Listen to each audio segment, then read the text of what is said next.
Je naozaj veľa vecí, ktoré si hovorím dennodenne. Ja mám konštantne proste dialog, monológ sama so sebou v mojej hlave.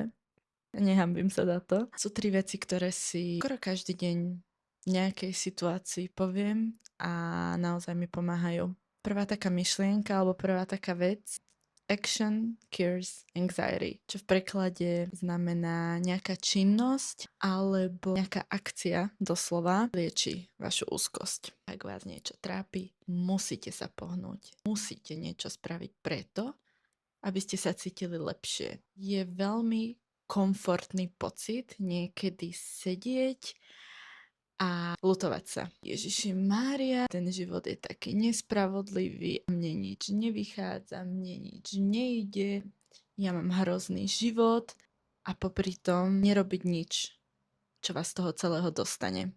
Guilty. A ja som to robila, všetci to robíme. Lebo si myslíme, že proste dojde nejaký človek, dojde niečo, čo nás zachráni, ale reálne nikto vás nezachráni, nič vás nezachráni. Vy sa musíte vzchopiť a spraviť niečo preto, aby sa ten váš život zmenil a aby ste sa z tohoto celého dostali. Keď sa necítite dobre, spravte niečo. Proste vstaň a niečo rob. Aj keď je to maličkosť. Len neseď na jednom mieste a nečakaj, že niečo alebo niekto ťa z tejto situácie dostane. Choď von, choď sa prejsť, choď si vyčistiť hlavu, prečítaj si niečo. To, že tento pocit spoznáš a ideš a spravíš niečo preto, aby si sa cítil lepšie, učíš to telo, učíš seba, že proste treba niečo vykonať a bude to lepšie. A vždy to bude lepšie, verte mi. Vždy spravíte nejaký väčší krôčik alebo sa posuniete o krok ďalej a vždy to bude ľahšie proste. Už keď cítite, že to na vás prichádza, tak viete, čo máte robiť, pretože už ste to raz spravili a videli ste ten výsledok.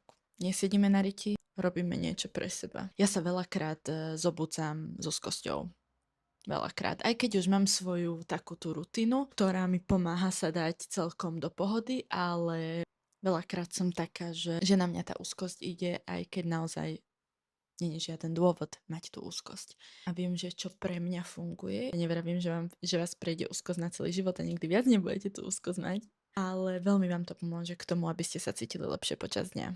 Takže druhá vec. Let them. V preklade nechaj ich. Nechaj ľudí byť takých, akí sú. Nechaj ich robiť rozhodnutia, aké oni chcú robiť. Nechaj, aby k tebe pristupovali tak, ako chcú pristupovať, aby robili to, čo chcú a ľudia ti takto veľmi pekne ukážu svoju osobnosť. Nepresviečaj ich. Nepresviečaj ľudí, aby zostali v tvojom živote. Strácaš čas. Úplne hovorím teraz z duše proste. Nepresviečaj ľudí, aby zostali v tvojom živote, pretože tým len strácaš čas. Poviem ti to ešte raz, nepresviečaj ľudí, aby zostali v tvojom živote, pretože kto chce, ten v tvojom živote zostane.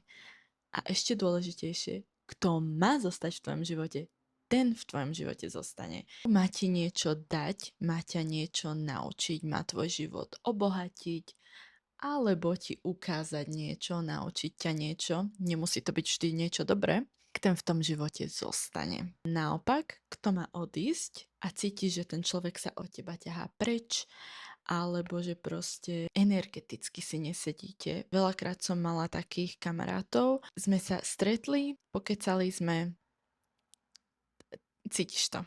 Cítiš, že to, ja nechcem povedať, že nie ste na jednom leveli, lebo každý sme si rovní s myšlením a nejakými prioritami. Ak si nesedíte s tým človekom, tak to cítiš proste, to vycítiš z jednej obyčajnej konverzácie. To cítiš hlavne po tom stretnutí. Pretože niekedy som sa stretla s človekom, potom som reálne došla domov a musela som ísť spať.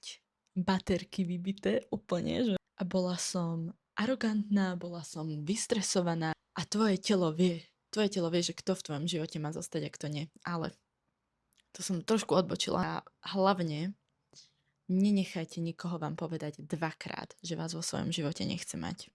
Stačí raz. Bye. Tretia vec. Life is happening for you, not against you. Život prebieha. Život životuje pre vás a nie proti vám. Všetko, čo sa vo vašom živote stane, je pre vaše dobro. Ako som už spomínala, niekto odíde, je to za to, že robí priestor tým ľuďom, ktorí do tvojho života majú prísť. Je možné, že stratíte prácu, OK, príde lepšia. Vytvárajú sa podmienky na to, aby prišlo niečo lepšie, väčšie, niečo, čo vám viac dá do toho života.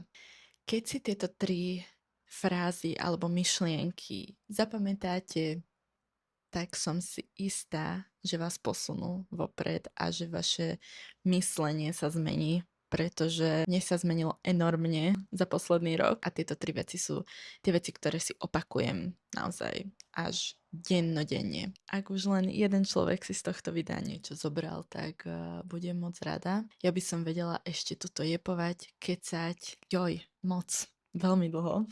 Vidíte, že hneď odbáčam, idem do ďalších tém. To je veľmi rada, ešte natočím niečo podobné. Takže kamoši, kamošky, ľúbte sa, majte sa radi, posielam vám pozitívnu energiu a lásku. Bye.